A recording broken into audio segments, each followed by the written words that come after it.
Guess who's back? Back again, Ratty's back, tell a friend, back with more Continental Army videos, that is. Back, of course, not only with more Continental Army videos, but we are in the second beautiful colony of our Continental Army series in our great American colonies, of course. Ah yes, our new unnamed and untamed colony is very beautiful and wonderful. However, we should go back to our roots, and by that, of course, I mean go back to Rats Valley for a moment. For back home at Rats Valley, there's still much to do. One of the things that we must do is put up this beautiful jade sculpture that had finally been completed. Ah, good old President Henry has never looked more handsome than in this bust. Speaking of the beautiful statue though, funny enough, this statue was actually made by Cosmic instead of Kanzaki. Kanzaki, of course, was the original person working on one, but this one was finished by Cosmic while Kanzaki was out with the President's Caravan. So, unfortunately, Kanzaki's version will never be seen by our beautiful eyes, but that's okay, because now we have this one made by Cosmic, and it's just as good. Some might even say better, and I'll tell you something that's better. We found a better use for all that bullfrog jade from their sacred structure, or whatever the hell it was. Aha, but would you look at that. Speak of the devil, the President, his massive war party, has returned home, finally. Now, of course, we were getting along just fine while they were on the road, but it is very hard for construction projects and things of that nature to get completed without the majority of our army back home. Of course, though, luckily we did manage to finish up the construction project of this beautiful statue of Henry just as he walked through the doors. And I must say that Cosmic is one hell of a sculptor. This is truly uncanny. I can't even tell the difference. Now back at our unnamed, untamed colony, we have a lot of work to do over there as well to get things ready to basically live here. First things first, we're going to be doing a lot of deconstruction, not only for resources, but to also get a lot of the shit that we're not going to be using out of the way. We're going to be turning these two buildings into a kitchen and dining hall as well as a storage building. Just as well, we're also going to be working on some showers and toilets and things like that, because last episode, for whatever reason, I completely forgot that we still are using Dub's bad hygiene, so we need somewhere to shit. And then it happened. It was time for us to name this colony. And a lot of you guys left some really wonderful names, but I decided to go with our good friend Fan David Z. Immerman 1095. I'm sorry, buddy.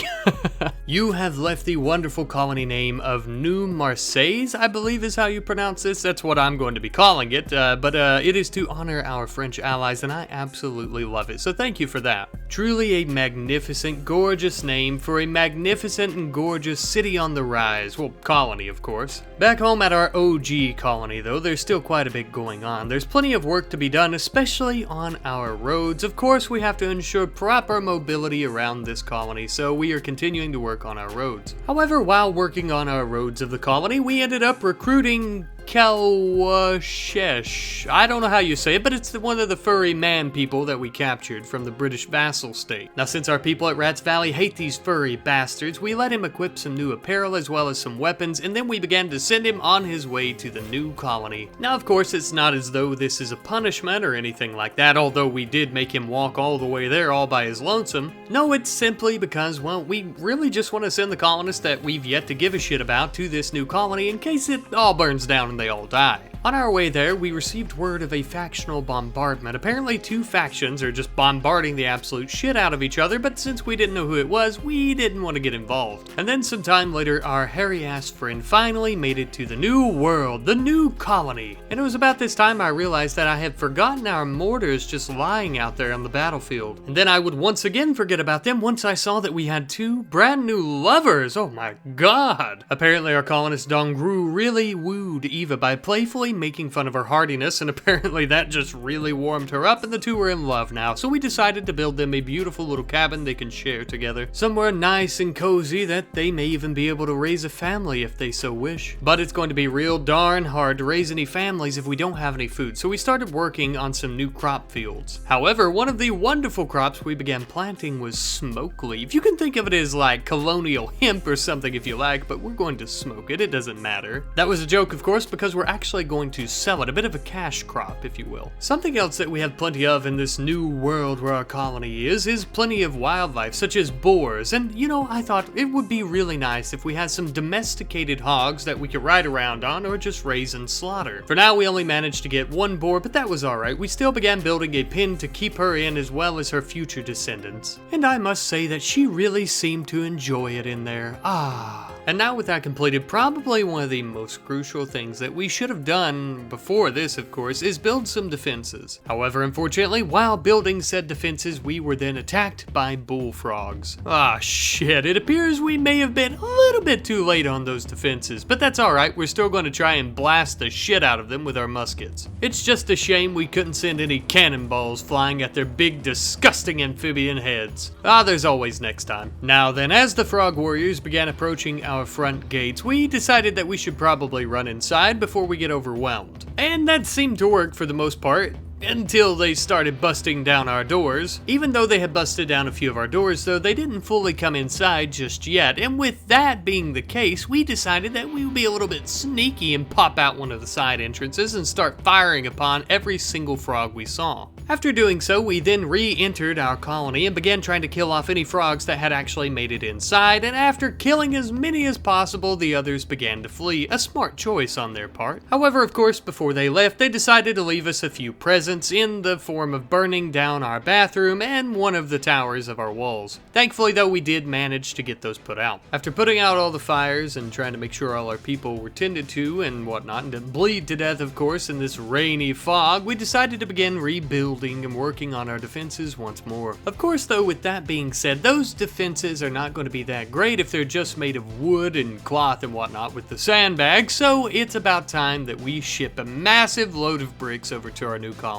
And so we did, of course. We sent Rican and Valentin with all of our animals, just packing a bunch of bricks, as many as we could fit into their saddlebags. After crossing the river, they then began their journey all the way, not even stopping once to take in the beautiful American countryside. Ah, such a pity. Oh look, we made it. Now all we gotta do is bring these mules and horses over to the colony with their beautiful stone blocks, and then we can finally begin working on a extra layer to our wooden walls of slate and granite. Now this secondary layer of stone wall onto our already wooden walls is actually going to take a very long time. We don't have near a fraction of the manpower at this new colony. So of course naturally, as construction is ongoing, we would begin working on other types of defenses like making cannonballs for our cannons out at the front gate, and just as well we would also begin bringing our mortars inside as well. Unfortunately, as it stands, we don't have any gunstones or anything to fire out of our mortars, but that's okay, we'll get those in due time. Now of course, speaking of time, after quite a bit of it, we were almost finally finished with the walls on our fortress. And I want to mention as well, a lot of the reason that this took so long as well, of course, is because we added a mod that adds different types of bridges that can be made of stone and whatnot that can actually hold stone walls, as we really needed it with how marshy and swampy this area is,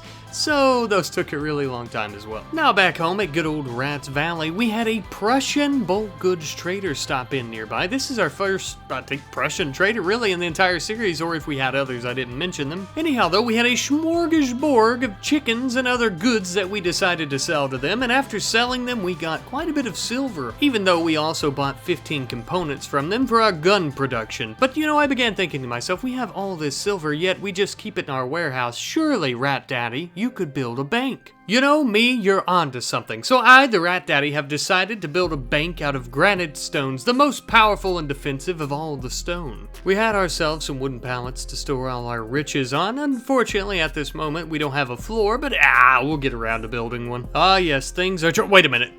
What in the name of the Lord is that? Do you see that? Those two little green specks just wobbling around. Oh god, just as I suspected, monsters in our midst. This looks like a job for Cosmic and a pissed off posse of Americans. That's right, open fire on them, boys. There's nowhere those little green freaks can run to get away from us. Haha, would you look at that? We've killed one of them. Only one more to go. That's right, you little bastard, you better take off. Not like you could get away anyways, as I mentioned before, but we love a good chase. You poor dumb son of a bitch, just around the corner in an open field, are we? Hey-ya! Ah, catharsis, salvation, nirvana. A dead frog. All these things are the same to me, for there is truly no greater bliss than killing one of these scaly sons of bitches, and also, of course, keeping our country safe and sound.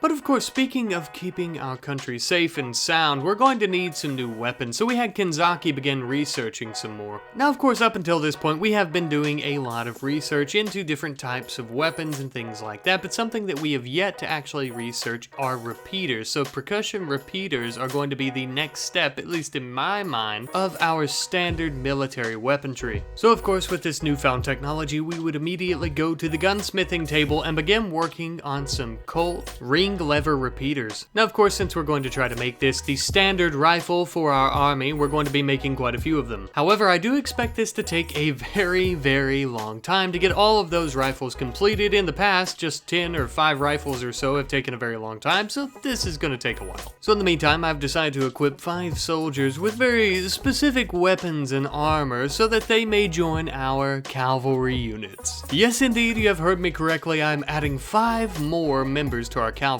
And of course, you already know what that means. That means that these 5 beautiful gentlemen are going to be receiving some makeovers as well as names provided from you guys. So of course, some of these names may seem very familiar to you if you've left a comment about them and whatnot. And of course, I chose these 5 names at random. Now, 4 of these members are just normal cavalry guard or soldier or whatever you like to call them, but there is one of them who is actually the leader of the unit. And this handsome SOB is going to be named Kaiser Wilhelm. I don't know if I pronounced that correctly, but this comment was also left by Kaiser Wilhelm _2-y. I think you can see it. Anyhow, though, I know you've been leaving this comment for quite a while, so I appreciate your dedication, but also your patience. I love you very much. But now, of course, with Kaiser Wilhelm being the leader of our cavalry unit, that does mean that he needs his very own personal cabin, so we quickly began building him a beautiful little home at the edge of town. And once construction had finally finished on his very own little cabin, he was so eager to rush in and lie down in his beautiful, comfy, quilted bed. Ah, yes, you enjoy your rest, my friend. You are going to do some great things. Truly, though, I begin to wonder what's the point of all these cavalrymen if we don't have any massive British raids to fight off?